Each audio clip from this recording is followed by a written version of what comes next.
Oh, man, that track right there. Woo, woo. Straight up fire, man. Straight up heat.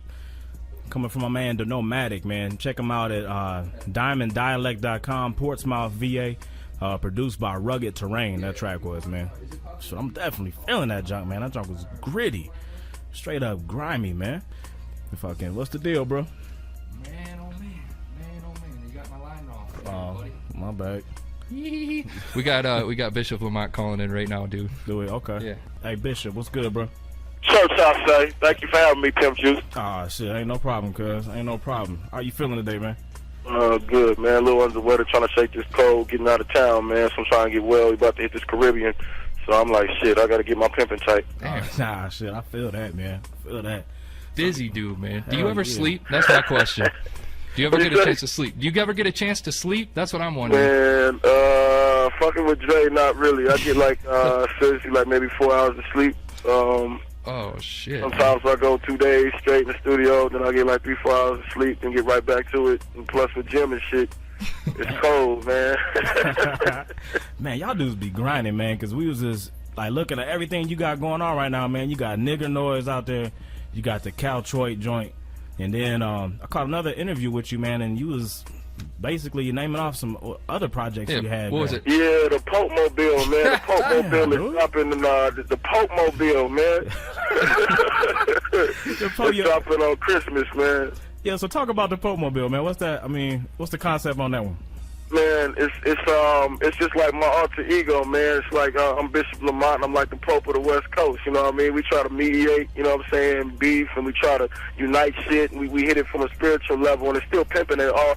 You know what I mean? So the Pope is real flashy and flossy. You know, be having them Benz Pope mobiles and whatnot. So we just gonna church niggas. You know what I'm saying? We gonna bring them, you know, season's greetings and all that shit.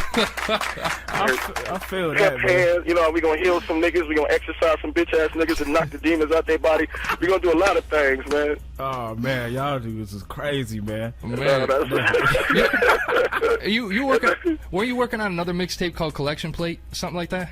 The Confessional, that's me and Who Kid, and that's already done. But I just love working, man, and we just get in the groove. Like, cats will come into town, or I'll be out of town with them, and niggas will just get like, I ain't want to use a big word, but epiphany. I can't spell it, but nigga get epiphany, and a nigga be like, nigga, let's do something. And a nigga have a gang of beats. I always stay stacking beats, and cats always sending me dope shit.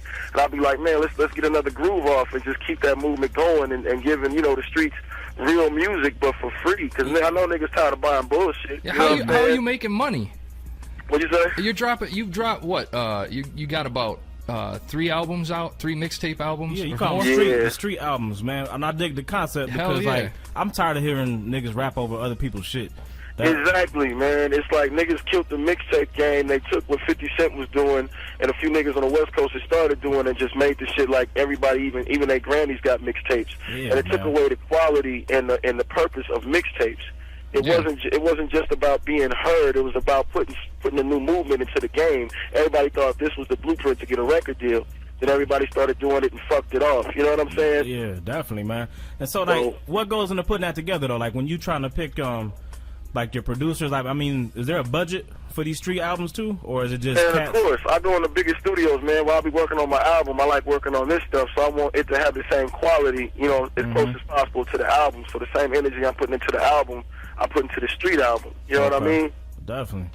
So that's what it's about. Instead of letting niggas keep putting that trash out. Here, nigga. You know what I mean?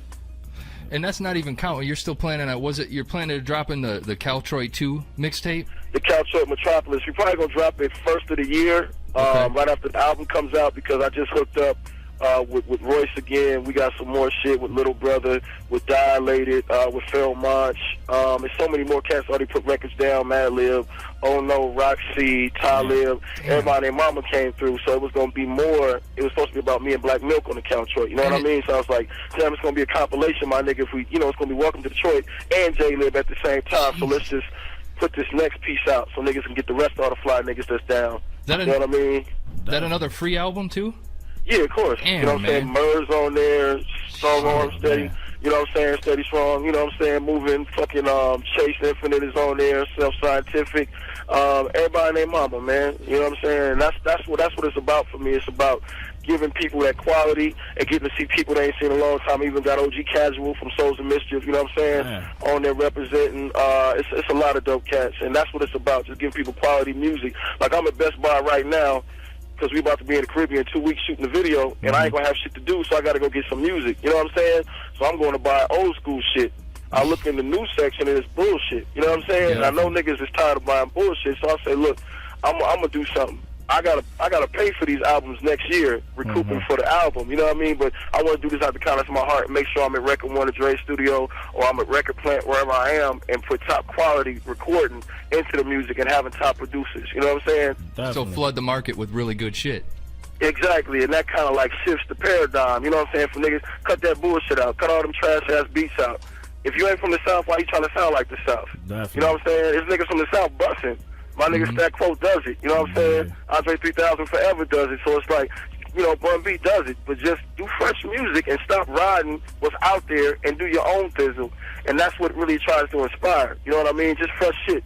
Definitely, man. Now, the thing I'm noticing too, man, is the West Coast, I mean, I'm not saying they've had lyricists, but it seemed like cats on the West is spitting harder than ever right now, though. I mean, it seemed to me like the level of lyricism that I'm hearing from West Coast artists, whether it's you, Glasses Malone, I mean, you got cats right now that's... Mike Stroh is crazy. Yeah, man, cats is spitting hard. In-depth, yeah. And to me, it's like, it still seemed like, I think the West seemed like they positioning themselves to make a big-ass run again. That's kind of the vibe I'm getting.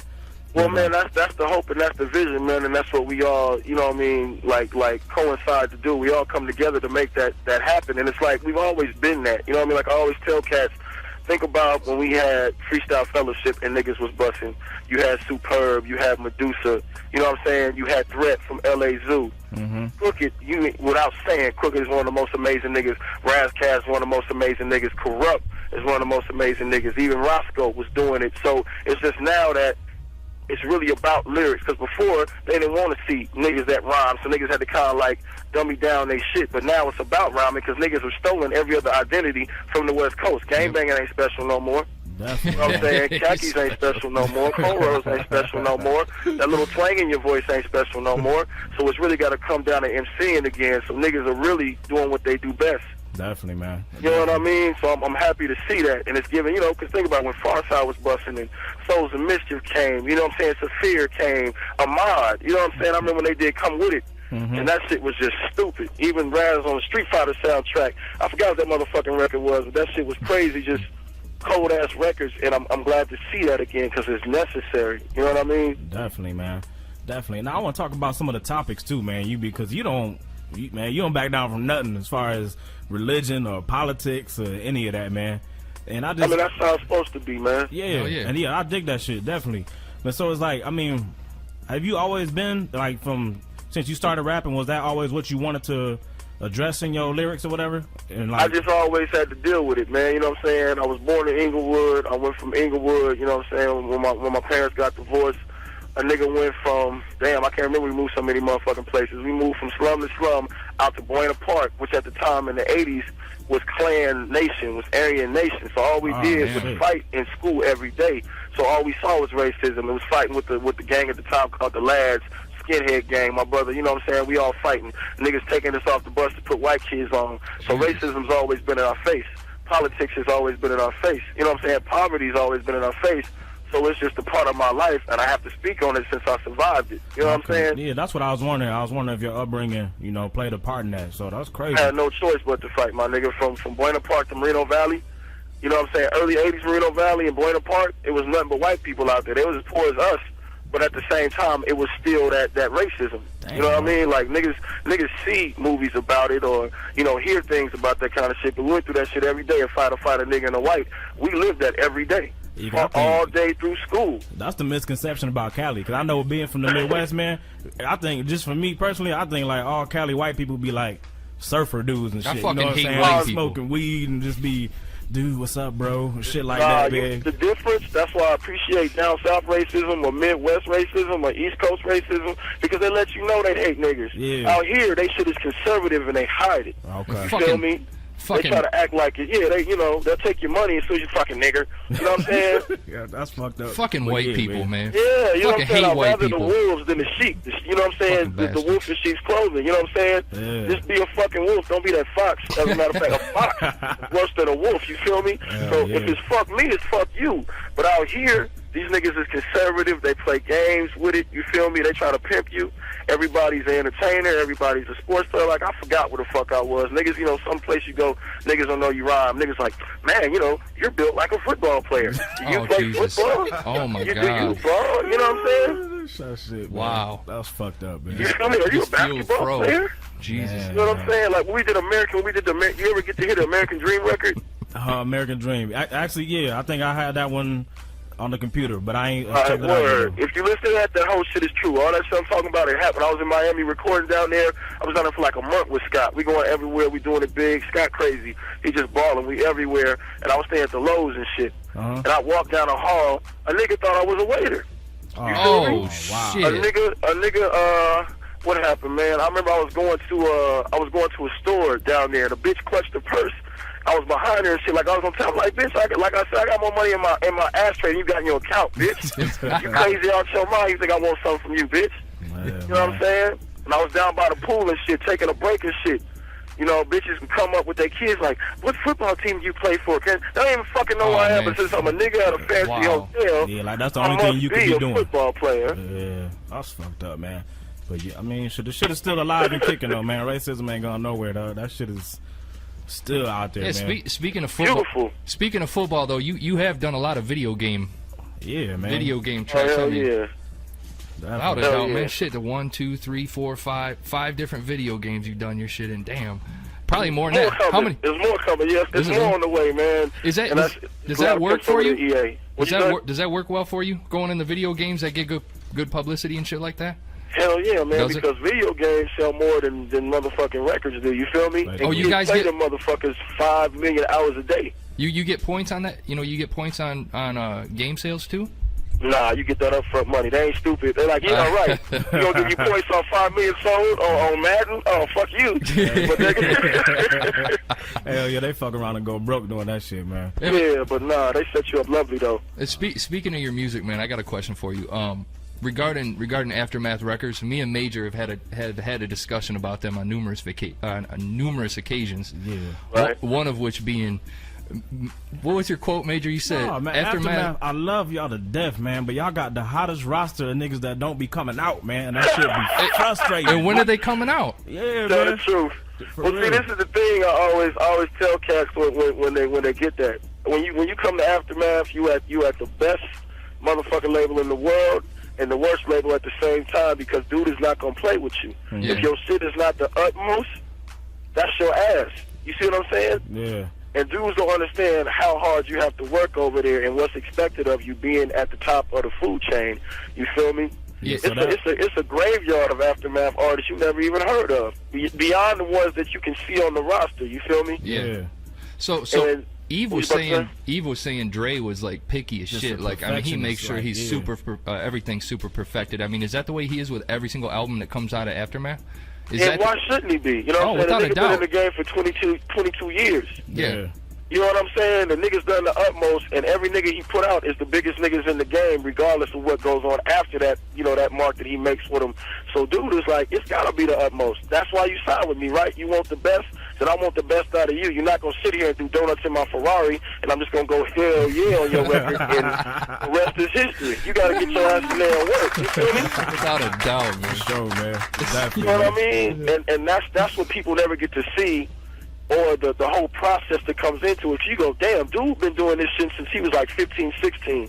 You feel me? Mm-hmm. Before the world-class record. I remember when dude used to be out here in L.A. I was a kid. I was a baby. And this nigga used to come to this drive-in over here. It was called the Rhodium. And this nigga would DJ in the swap meet. This nigga DJing Hole in the Walls. You know what I'm saying? Like, this nigga did the utmost before world-class record crew. So from there to where he is now, it's like, nigga, you better come with it. You know what I'm saying? This nigga ain't no teenager. You like, nigga, I done made all this money. You think I'm just gonna give you money? Yeah, that's real though. That's real You talk. know what I mean? And it's like, and that's what people have to get. You know what I'm saying? When they come through that door, your best ain't good enough for dude. But there's a beautiful thing to that if you look at it the right way. Like, I'm anal on shit like that. I'm a perfectionist, so the shit never bothered me like that. It's like, yo, fuck it, let's go harder. You push me, I'm gonna push you. Now you're on a Detox album, aren't you? Yeah. Yeah. Nah, when's that coming? He still got that tight lipped, or when? I mean, it's not so much tight lip. It's just like he's buff and the beast is buff, and he going all out for this shit. You know what I'm saying? It's just been a slow process because every time we really get started on it, other artists would come to him and want production. Okay.